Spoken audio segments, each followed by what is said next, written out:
business.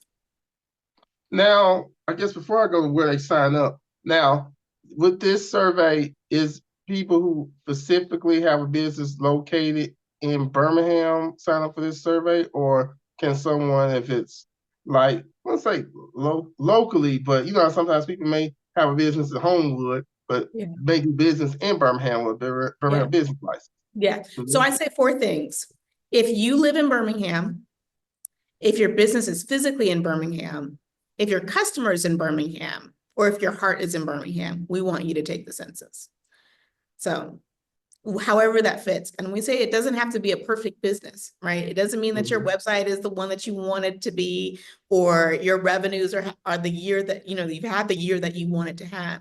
It doesn't, we're not saying that this is only for old businesses, good businesses, businesses with this is for the broadest definition of business. But we want it to be connected into Birmingham in some way. So where can they go to sign up? Sure. It's BHAMBlackcensus.com. So where's yeah, go ahead. You can sign up there. If you want to volunteer, you talked about people going door to door, there's still room to volunteer and help get the word out. So you can also volunteer, sign up to be a volunteer on that site, but you can also take the census there as well. I would say if you're going to share it, take it for yourself first and then share it on. So that way, you, like you did, you're sharing from a place of knowledge.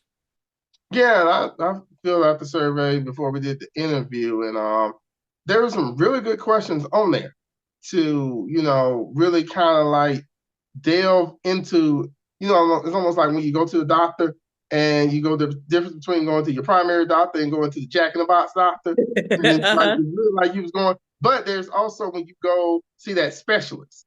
And I felt like the questions on there was more like I'm going to that specialist. I went to the doctor, told something wrong, and the doctor sent the referral to the specialist because it deep dive, like, for example, one of the questions are like, what stage are you in with your business? And a lot, you know, I've seen in the past, whether it was a city, government, a nonprofit entity, sometimes they may do specific programs or services to new and existing businesses. I mean, new businesses that's been just off the ground, where you have existing businesses of like 5 years or more at different stages of the life cycle. So I like how you asked, you know, that question on there. Yeah, thank you. So we had a team of advisors of business owners in the city of Birmingham that helped us craft our questions. So we worked to land the plane on that question set. And it's, you know, it's more than 5 questions. You know, you have to spend a little bit of time around it, but we wanted to make sure that at the end of the day, every question seemed intentional and purposeful and asked in a way that had the utmost respect for the business owner. Because we know if you have 20 minutes to spare, you could be doing a million other things. And so we want to make sure you felt that 20 minutes that you gave to us or 15 minutes that you gave to us was respected. So thank you for saying that. That really means a lot to me. And also, too, I want to mention this, too, as well, as just fill out survey, we kind of talked about this before. Any information you provide on that, everybody, is not going to penalize you. I.e., if you're, you know, and I have to almost get, because every time I do my podcast, I always like to think what sometimes the viewers thinking. Okay, if you haven't renewed your business license, haven't renewed the county, you're not going to get in trouble for answering truthfully to this question. Yes.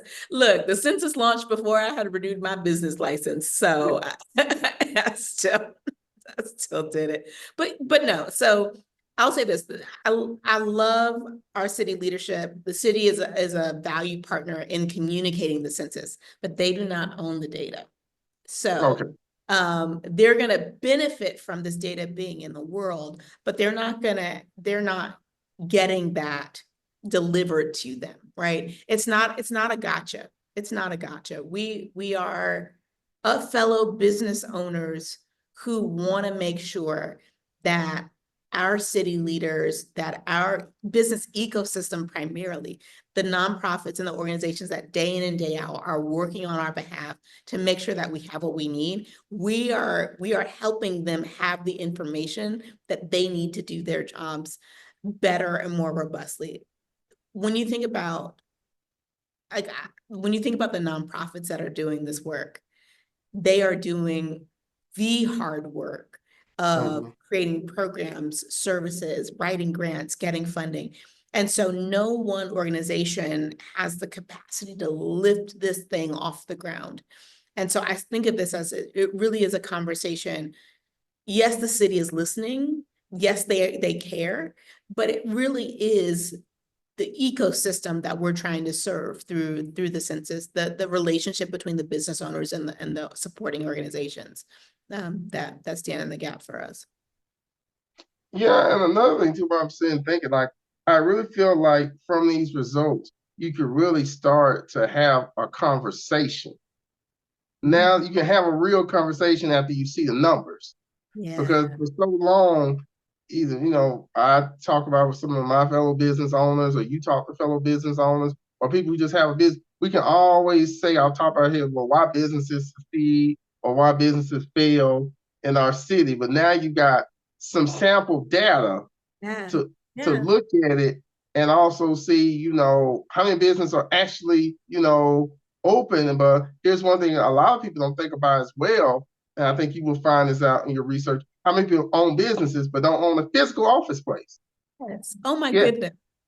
So in my neighborhood, so we've done some preliminary data Mhm. gathering of just publicly available data. And one of the things that I saw in my own neighborhood, there was a ton of businesses. And I'm like, my neighborhood is so residential, right? I don't live in the city center. Mhm. There's not office Mhm. buildings and businesses galore. It's a bunch of houses. And I was like, oh, these people are working out of their homes. Or their business is accredited or licensed at their home, or they're using their home address. And that's not just my neighborhood, right? There's a lot of Mhm. neighborhoods where that's true. And I think that's something that we're not necessarily talking about. And why that is, why are people operating businesses from their homes? Um, how do we how do we support, are these infant businesses? Are these Mhm. mature businesses? I Mhm. was talking to my team how we forget, Cosby Show went through its phases, but Mhm. they were Cliff Huxtable, his medical practice was out of his home. When Oh yeah. I think Yeah. of the Ballard House, right? Mhm. It was a family home, but it was also the medical practice, right? Mhm. So home-based businesses have always been part of our story. And so rather than saying, oh, it's got to be brick and mortar to be legit, that's not true, Mhm. right? But so how do we make sure that what we're doing speaks to all different kinds of businesses in the choices that they've made or the era they're in their life cycle?